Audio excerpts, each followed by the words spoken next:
लगातार तमाम उन सियासी दिग्गजों से हम बातचीत करते हैं जो सियासत की सरजमी पर लगातार वो काम कर रहे हैं जिससे उनका राजनीतिक कद तो आपको पता चलता ही है, उनकी कार्यशैली पता चलती है, उनके कामकाज पता चलते हैं और पता चलता है कि जनता के हित के वो कितने मुद्दे उठाते हैं और कितने आपके समक्ष आते हैं। तो इसी फहरिस्त में हम बातचीत कर रहे हैं कांग्रेस के दिग्गज नेता और जिनका एक अपना राजनीति का अपना अनुभव है, चौधरी जयप्रकाश जी। बहुत बहुत स्वागत है सर आपका। धन्यवाद जी। जयप्रकाश जी, जिस तरह हम लगातार पहले भी आपसे वार्तालाप करते हैं और आज की जो वार्तालाप है उसमें विशेष ये है कि जो पंजाब में सियासी उफान आया, ये झाड़ू वाले ने सबको एक तरफा करके, तो जिस तरह लगातार हम सियासी दिग्गजों से बातचीत करते हैं, आज हमारे साथ कांग्रेस के दिग्गज नेता चौधरी जयप्रकाश हैं और उनका अपना एक राजनीतिक अनुभव है। ये अनुभव शायद हरियाणा में किसी और का नहीं हो सकता और हर बात पर बेबाक अपनी राय रखते हैं। जी बहुत बहुत स्वागत सर आपका। धन्यवाद जी। चौधरी जयप्रकाश, पंजाब में जो सियासी उफान आया उसके बाद कई कांग्रेसी नेताओं के दिल झाड़ू वाले के लिए धड़कने लगे हैं, आपका दिल किसके लिए धड़क रहा है? देखिए, पंजाब में कोई सियासी तूफान नहीं है। ये बाय डिफ़ॉल्ट, कई बार बाय डिफ़ॉल्ट ऐसी सरकारें बन जाती हैं, लोगों के सामने कोई उपाय और चारा नहीं बचता तो एक निर्णय लेने में फैसला करते हैं, एक निर्णय पे जाते हैं कि हमने इनको अमुक पार्टी को वोट देने, अमुक को हराना है। तो इसलिए वहाँ पर लड़ाई थी बीजेपी की और अकाली दल का गठबंधन का कांग्रेस के साथ। लेकिन कांग्रेस में इस तरह की अप्रिय घटनाएं घटी जिसकी वजह से इसका लाभ आम आदमी पार्टी को चला गया और लोगों का जो विश्वास था वो वहाँ नहीं है। दो तरह के वोट होते हैं, एक जो विश्वास, क्रेडिबिलिटी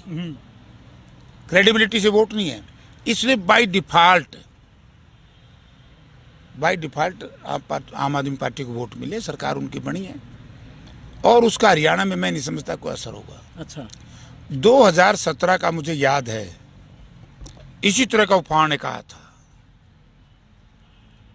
बड़े लोग इधर उधर गए और एक महीने के बाद, एक वर्ष के बाद वो तूफान खत्म हो गया। अच्छा, अब पंजाब की परिस्थितियां अलग हैं, हरियाणा की परिस्थितियां अलग हैं। पंजाब में भारतीय जनता पार्टी बहुत कमजोर थी, पंजाब में कांग्रेस पार्टी कई धड़ों में बंट गई, हरियाणा प्रदेश में कांग्रेस पार्टी बड़ी मजबूत है क्योंकि आज भूपेंद्र सिंह हुड्डा का जो विश्वास है, जो उसकी क्रेडिबिलिटी है, वो जनता के मन में है और जिस नेता की क्रेडिबिलिटी हो जनता में तो वोट उसी को मिलते हैं।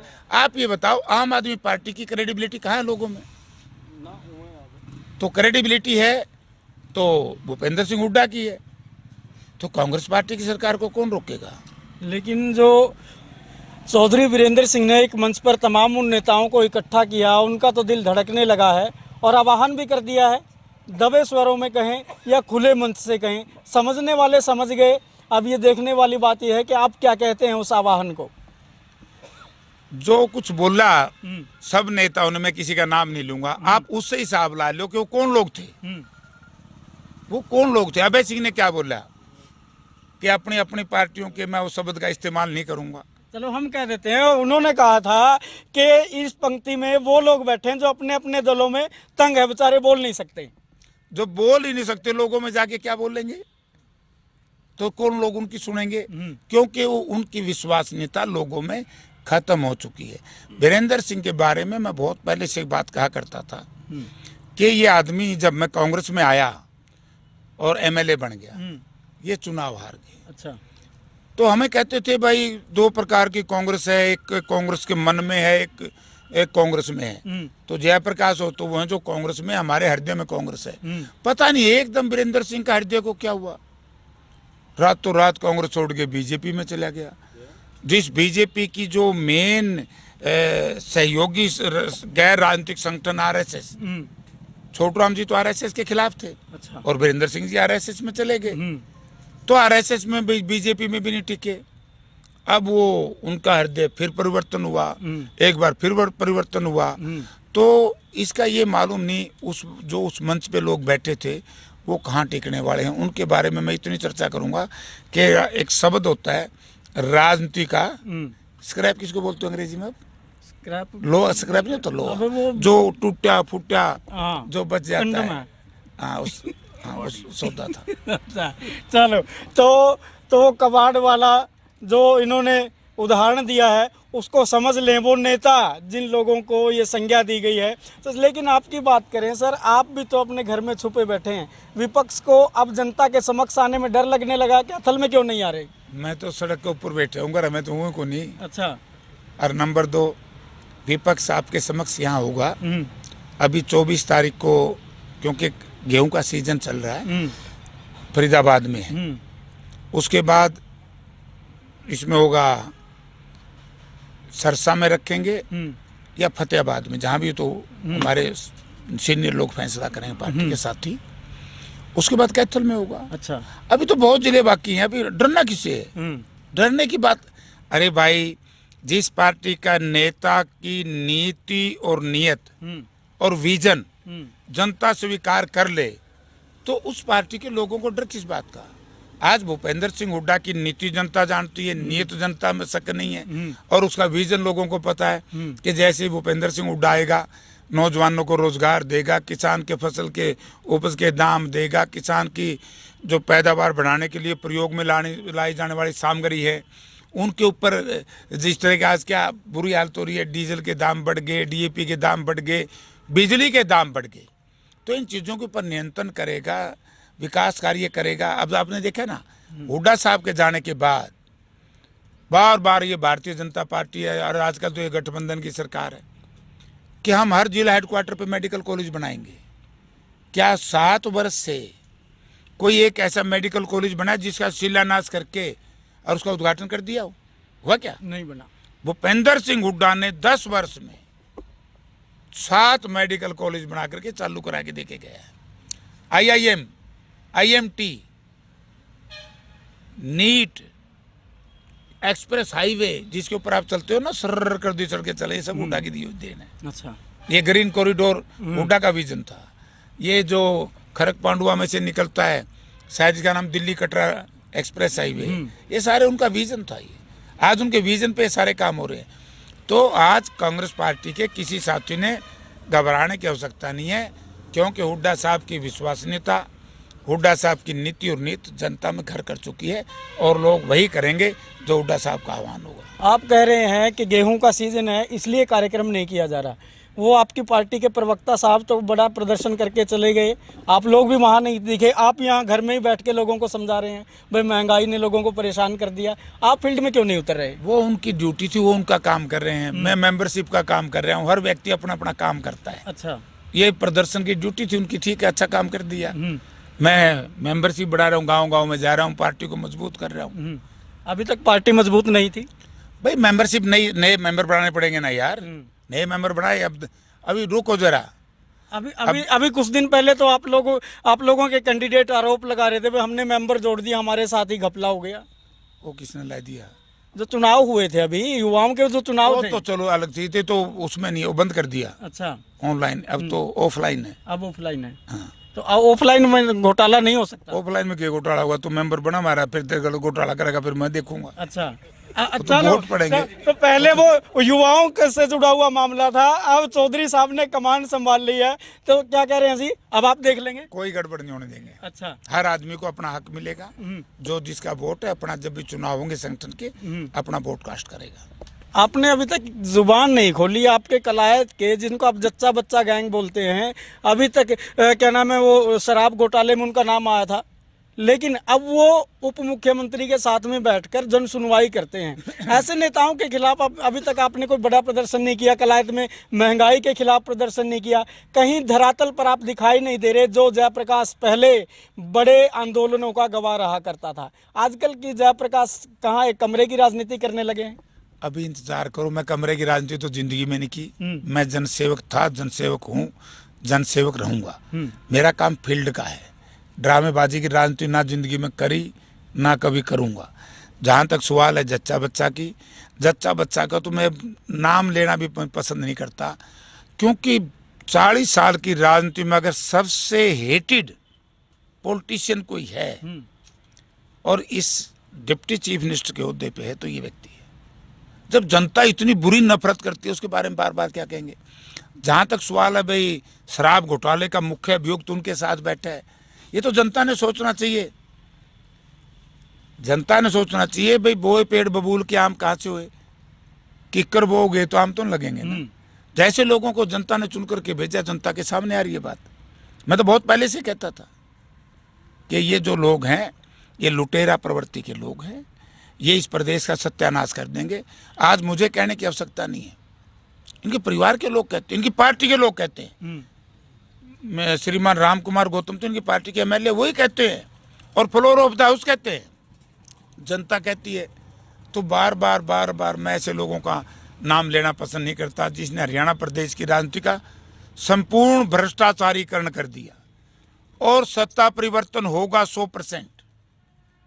और जैसे ही भूपेंद्र सिंह हुड्डा के हाथ में हरियाणा की बागडोर जनता देगी, जितने भी ये घोटाले हैं टोटल का उजागर करके तब जयप्रकाश बताएगा कि मैं आम आदमी की लड़ाई लड़ रहा हूं कि नहीं लड़ रहा हूं। निर्मल सिंह को कैसे देखते हैं आप? निर्मल सिंह ने अभी आपका दामन थाम लिया, आपकी पार्टी में एक बड़ा कद हुआ करता था, उनको कैसे देखते हैं आप? ठीक है, 6.25 फुट का है, हमारा साथी है, अच्छा है, मेहनती आदमी है, उसमें क्या देखें उसका। तो मेहनती आदमी को आपने पार्टी में जोड़ने की कवायद क्यों नहीं शुरू की? आप कह रहे हैं मैं फील्ड में लोगों को जोड़ने का काम कर रहा हूँ। हमारी पार्टी में नहीं था वो, निर्मल सिंह हमारी पार्टी में बहुत पहले था।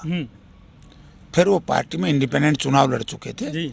और शायद यह पार्टी, मुझे ये ध्यान में, उन्होंने खुद छोड़ दी या पार्टी से निकाल दिया। हमारी पार्टी निष्कासित कर दिया था आप लोगों ने। पहले आप लोगों ने उसकी टिकट काट दी, फिर उसने चुनाव लड़ा, फिर आपने उसको निष्कासित भी कर दिया। जब आप कह रहे हैं मेहनती है तो ऐसे मेहनती आदमी को पार्टी में नहीं लाना चाहिए। नहीं, लाना तो चाहिए। देखो, पार्टी में तो लोगों को जोड़ना चाहिए। अगर कोई नहीं जुड़ता तो फिर पार्टी का क्या लाज है। अच्छा, तो जो इंडिपेंडेंट आदमी, मेरी भी कटी थी टिकट तो मैं तो फिर पार्टी में जुड़ गया। वो तो आदमी की इच्छा के ऊपर निर्भर करता है। कई बार क्या है, देखिए, आप बार ये आप आदमी पार्टी की बात करते हो। आम आदमी पार्टी का हर्ष वही होगा जो मेरी अपनी सोच है। असम गण परिषद आई थी असम में, याद होगा जी। हॉस्टल में से निकली हुई पार्टी थी और हॉस्टल की निकली हुई सरकार थी। उसका हर्ष क्या हुआ था? पहले आप पंजाब का 1 साल तक इनका कार्यक्रम देखो, काम काज देखो, पंजाब में क्या करते हैं। पंजाब में कर तो दिया, चंडीगढ़ उनका कह दिया उन्होंने, आप लोगों का तो चंडीगढ़ है ही नहीं। तो फिर मैं, अरे वाह, रमलू किसने कहते हैं? रमलू की कहानी सुनी है ना? सुनी है ना? तो रमलू में ये न्यू निबेरा, किसका नाक काटेंगे, किसका कान काटेंगे, किसकी गलोड़ी डवेगी, किसकी चूड़ टूटेगी, किसकी चाकी फूटेगी। तो यही मैं कह रहा हूँ, अभी तो इनके सामने और आएगा। देखिए, मुझे सुशील गुप्ता जी, इनके सेक्रेटरी जनरल हैं, जनरल सेक्रेटरी इंचार्ज जो भी हैं, किसी पद पे हैं, उनका बयान आया कि 2024 में आप पार्टी की सरकार बना दो, हरियाणा को आधा चंडीगढ़ हरियाणा को मिल जाएगा, आधा पंजाब। जिन व्यक्तियों को राजनीति का ज्ञान ही नहीं है, ये तो यूटी बन चुका है, इसको कोई नहीं बांट सकता। केंद्र शासित प्रदेश है और जब तक हरियाणा प्रदेश के जो हिंदी भाषी क्षेत्र है, कंदू खेड़ा गांव को इकाई मान करके हमारे हिंदी भाषी क्षेत्र हमें नहीं मिलेंगे, हमें लालड़ू और लालड़ू के इलाके के गांव हमें नहीं मिलेंगे, हमें SYL नहर का पानी नहीं मिलेगा, तब तक चंडीगढ़ को छोड़ने का पर्सन नहीं उठता। वो कौन होता है पंजाब का चीफ मिनिस्टर? वो, उसकी हैसियत क्या है, उसका उस रेजुलेशन का मायना क्या है? जीरो। जिस प्रकार से ये तो वही काम हो गया, जच्चा बच्चा ने क्या 5100 रुपये पेंशन देंगे, क्या था नहीं, कोकवा था गंगा पार, कोकवा था जमुना पार, फिर हो गए सारे यार, यही निकल बनेगी।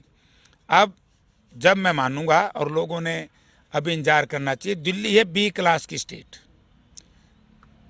आज ही मैं देख रहा था अखबार में, बहुत पुलिस के कर्मचारी अधिकारी बर्खास्त कर दिए, क्योंकि दिल्ली में तो मौज की सरकार थी इनकी। लॉ एंड ऑर्डर सेंटर को, टेक्निकल इंस्टीट्यूट, जितने एजुकेशन इंस्टीट्यूट सारे सेंट्रल गवर्नमेंट के, भाई वहां तो सरकारी स्कूल बहुत थोड़े हैं। और जहां तक सवाल है मोहल्ला क्लिनिक, बार बार लोग कह रहे हैं। मैं कहता हूं, जब कोरोना आया तो उस वक्त कितने लोगों का इलाज कर पाए ये लोग, कितने लोग सड़कों पर मरे ऑक्सीजन के अभाव से। उस वक्त मोहल्ला क्लिनिक कहाँ था? मैं पूछना चाहता हूँ आप पार्टी के नेताओं से, क्या आप ये बताइए, जनता के सामने श्वेत पत्र जारी करिए कि कोरोना काल में कितने लोगों का इलाज करवाया। और दिल्ली में कितने लोगों की कोरोना की वजह से जो दारू और दवा का इंतजाम नहीं कर सके, डॉक्टर का इंतजाम नहीं कर सके, लोगों की मौत हुई, तब पता लगेगा। बार बार एक ही चीज मैं सुनता हूं, आप लोग भी वही चीज उठा लेते हो, मोहल्ला क्लिनिक, सरकारी स्कूल। अगर इतने बढ़िया सरकारी स्कूल है, वहां 3-3, 4-4 लाख रुपए साल की फीस है प्राइवेट स्कूलों में। जनता प्राइवेट स्कूलों की तरफ क्यों भाग रही है? एक ड्रामा है, ढकोसला है। ये वही बनेगा जो बीजेपी और गठबंधन सरकार का जुमला साबित हुआ, ये सारे जुमले साबित होंगे। मैं मानूंगा आप पार्टी को, मैं धन्यवाद करूंगा केजरीवाल जी का। अगर पंजाब की उन औरतों को, लड़कियों को, जिनकी उम्र 18 वर्ष के बाद इन्हें घोषणा करी थी ना, हर को 1000 रुपए महीना मिलेंगे, जिस दिन देना शुरू करेंगे और 1 साल तक देंगे, मैं उसका धन्यवाद स्वागत करूंगा। जयप्रकाश जी, मैंने महेंद्र गोयल जो कि यहाँ के प्रभारी बनाए आम आदमी पार्टी के, उनसे कहा था कि आप जिस तरह अरविंद केजरीवाल ने लिख के दे दिया कि भगवंत मान इतनी वोटों से जीतेंगे, क्या आप लिख कर दे सकते हैं कि अरविंद केजरीवाल प्रधानमंत्री बनेंगे? उन्होंने बड़े जल्द ही कह दिया कि मैं आज बता देता हूं, मेरी बात नोट कर लीजिए, अरविंद केजरीवाल प्रधानमंत्री बनेंगे। आप लोग भी कह सकते हैं भाई राहुल गांधी उस समय प्रधानमंत्री बनेंगे? है कोई भविष्यवाणी इस तरह की कोई? यार, उनके जिन्हें राजनीति का ज्ञान नहीं है, उनसे हमारा मुकाबला क्यों कर रहे हो यार? ये क्या है, कौन बनेगा प्रधान? किसी कहने से बनेगा क्या? लिख के तो मैं दे दूं, मैं बनूंगा? ऐसे बनता है क्या प्रधानमंत्री? कॉन्फिडेंस की बात है। कहाँ कॉन्फिडेंस? उनमें कॉन्फिडेंस तो उनका खत्म हो चुका है। एक दिल्ली को सरकार चला करके, बाय डिफॉल्ट सरकार बना करके हरियाणा के लोग मानेंगे क्या? हरियाणा के लोग कभी ऐसी गलती नहीं करेंगे। वो केजरीवाल को भी जानते हैं, वो महेंद्र को भी जानते हैं। अगर इनको हरियाणा की धरती से प्यार था तो ये महेंद्र सोंगरी गांव छोड़ के दिल्ली क्यों गया? ये तो मौकापरस्त लोग हैं। क्यों गया? उसे ही प्रश्न पूछियो कि तन्ने हरियाणा की धरती से कैथल जिले से प्यार था तो भैया आप कैथल छोड़ के दिल्ली क्यों गई? नहीं, उसने तो पहले ही जवाब दे दिया मंच से। अभी पिछले दिनों कहा था मैं तो व्यापार करने गया था। फिर व्यापार करने गया था, फिर उरे सिमाई रह रही, उरे की लेना भाई। अब यह राजनीति करने आता है? इस इलाके को कमजोर समझते हो क्या? यहाँ और कोई है नहीं, कुछ नहीं है, ड्रामेबाजी की राजनीति है। चलो, SYL पर क्या कहेंगे? एक नेताजी कसी लेकर जाते थे SYL का पानी लाने के लिए। देखिए, SYL पे मैं यही कहूंगा कि इस सारी अव्यवस्था के लिए दोषी कोई पार्टी है, उसमें मैं भी शामिल हूँ, लोकदल और भारतीय जनता पार्टी। राजीव लोंगोवाल अकॉर्ड जब लागू हुआ तो उस वक्त अगर स्वर्गीय चौधरी देवीलाल और स्वर्गीय डॉक्टर मंगल सेन के नेतृत्व में हम सब लोग एक लड़ाई लड़े थे, समझ गए? हम पैदल दिल्ली गए थे। उस वक्त हमने कहा था कि राजीव लोंगोवाल अकॉर्ड ठीक नहीं है। आज वही पार्टियां, बीजेपी भी कहती है राजीव लोंगोवाल अकॉर्ड लागू करो, आज ये गठबंधन सरकार भी कहती है राजीव लोंगोवाल अकॉर्ड लागू करो। सबसे पहले तो इन दोनों पार्टियों के शीर्ष नेताओं ने जनता से माफी मांगनी चाहिए कि SYL नहर अगर नहीं खुदी तो दोषी हम लोग हैं राजनीतिक लाभ लेने के लिए। उस वक्त हमने ड्रामा किया और राजीव लोंगोवाल अकॉर्ड सही था। अब उस नहर खुद रही थी तो नहर खुद जाती तो हरियाणा के लोगों को पानी मिल जाता, और ये नहर खुदवानी पड़ेगी। मैं भी कहता हूं कि बीजेपी और गठबंधन सरकार को चाहिए कि जब केंद्र सरकार ने हमारे पक्ष में, सुप्रीम कोर्ट का फैसला आ गया, सुप्रीम कोर्ट ने भारत सरकार को कह दिया नहर खुदवाओ, फिर हम भूपेंद्र सिंह हुड्डा के नेतृत्व में 8 सांसद प्रेसिडेंशियल रेफरेंस के लिए राष्ट्रपति के पास गया, राष्ट्रपति जी ने भी प्रेसिडेंशियल रेफरेंस कर दिया। अब भेदभाव हरियाणा की जनता के साथ ये है, ये ड्रामा हो रहा है SYL के ऊपर को लेकर के भाई जब प्रेसिडेंशियल रेफरेंस लागू करवाया, धारा 370 तोड़ी पंजाब में, जम्मू एंड कश्मीर में, जब जम्मू एंड कश्मीर में 370 तोड़ दी, प्रेसिडेंशियल रेफरेंस से टूटी थी जी। और मैं उस वक्त MLA था, मैंने उस वक्त भी असेंबली में, ये ऑन द रिकॉर्ड कह रहा हूं मैं, असेंबली में मैंने मामला उठाया था। प्रेसिडेंशियल रेफरेंस लागू करके आपने धारा 370 जब वह तोड़ी है तो हरियाणा में भी प्रेसिडेंशियल रेफरेंस है, तो केंद्र सरकार ने और हरियाणा सरकार ने मिलकर के ये नहर खुदवानी चाहिए। अब भी मैं कहता हूं गठबंधन सरकार को कि SYL नहर पर प्रेसिडेंशियल रेफरेंस है और माननीय मनोहर लाल जी ने सभी पार्टी के नेताओं को लेकर के समेत आप पार्टी के केजरीवाल जी को साथ लेकर के राष्ट्रपति से मिलना चाहिए और नहर की खुदाई की बात करनी चाहिए। तभी पता लग जाएगा कि इनके जो कन्वीनर हैं राष्ट्रीय सत्र के, वो हरियाणा के साथ जाएंगे कि नहीं जाएंगे। तभी फिर महेंद्र पाल से आप पूछेंगे कि भाई आप चलोगे कि नहीं नहर खुदाने राष्ट्रपति के पास। जी जी जी। तो तमाम बातों पर वार्तालाप चल रही है। एक बातचीत और मैं कर लेता हूं चलते चलते, ये मेरा आखिरी सवाल है। सर, जब प्रधानमंत्री मोदी प्रधानमंत्री नहीं थे, अक्सर जनसभाओं में कहा करते थे कि मुझे 100 दिन दे दो, महंगाई को मैं ख़त्म कर दूंगा, महंगाई नहीं रहेगी। और इन्होंने कहा था कि भाई मैं किसानों की आय भी दुगनी कर दूंगा। और अभी की मौजूदा व्यवस्था कैसे, उस पर हम आपका जवाब चाहते हैं। लेकिन एक बात और मैं कहूँगा, चुनावी जनसभाओं में अक्सर इन्होंने गीत बजाया था कि महंगाई डायन खाए जाते हैं। पहले इनको महंगाई डायन लगती थी, अब इनकी डार्लिंग हो गई है। क्या कहेंगे इस बात को सर? देखिए, महंगाई का तो ऐसा कि इस कदर काम हो गया है, गृहिणी का बजट खत्म हो चुका है, बिगड़ नहीं चुका, खत्म हो चुका है, अब कुछ बचा ही नहीं है। जो मिडिल क्लास है उसकी बहुत बुरी हालत है। किसान का पहली बात तो प्राकृतिक मार मर गई। सबसे पहले मैं कहूँगा कि महंगाई के रूप में जो बढ़ रहा है, किसान की भरपाई के लिए कम से कम 1000 रुपये क्विंटल किसान को मुआवजा देना चाहिए। क्यों कहा मैंने 1000? इसलिए कहा कि आज गेहूं का भाव 2000 कुछ, और जो उस वक्त गेहूं होती थी 50 से 55, आज गेहूं की यील्ड निकली है 30-35, 40 बहुत कम, तो डेडी थी। तो 1000 रुपये प्रति क्विंटल किसान को तो दो बोनस, और गरीब आदमी को दो सस्ता गल्ला, और कर्मचारी का डीए जो है 3% से काम नहीं चलेगा, इतनी महंगाई बढ़ गई है। इसका जैसे कांग्रेस पार्टी की सरकार में, मनमोहन सिंह जी सरकार में 7% बढ़ता था, तो 7% 10% बढ़ा जाए, समझ गए। और जो मेडिकल फैसिलिटीज है उसके ऊपर भी सरकार ने विशेष ध्यान देना चाहिए।